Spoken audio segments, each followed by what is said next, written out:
Hi friends, అందరూ ఎలా ఉన్నారు? నేను మీ బీటెక్ విత్ ఎంబీఏ. ఈరోజు మనం హోటల్ స్టైల్ బెండి ఫ్రై ఎలా చేసుకోవాలో చూపిస్తున్నాను. ఫస్ట్ బెండకాయల్ని మంచిగా వాష్ చేసుకొని ఆరబెట్టుకోవాలండి. చాలాసేపు ఆరబెట్టుకోవాలి. నీళ్ళు అనేది అస్సలు ఉండొద్దు.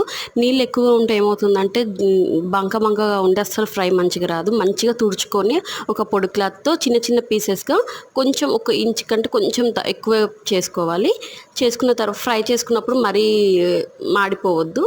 ఇలా ఆయిల్లో చూపిస్తున్నట్టు బెండకాయలను వేసేసుకొని మంచిగా ఫ్రై చేసుకోవాలి మీడియం ఫ్లేమ్లో.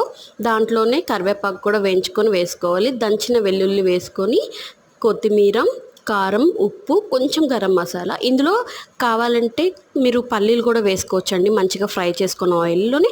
నేను ఇప్పుడు ప్రస్తుతం అయితే వేయలేదు. వేస్తే ఇంకా చాలా కూడా బాగుంటుంది. మీకు ఎలా కావాలంటే అలా చేసుకోవచ్చు. ఇలా చేసుకొని తినండి ఒక్కసారి. బెండకాయ ఎవరైతే తినారో వాళ్ళు కూడా తింటారండి. Thank you. Please subscribe BTech with MBA.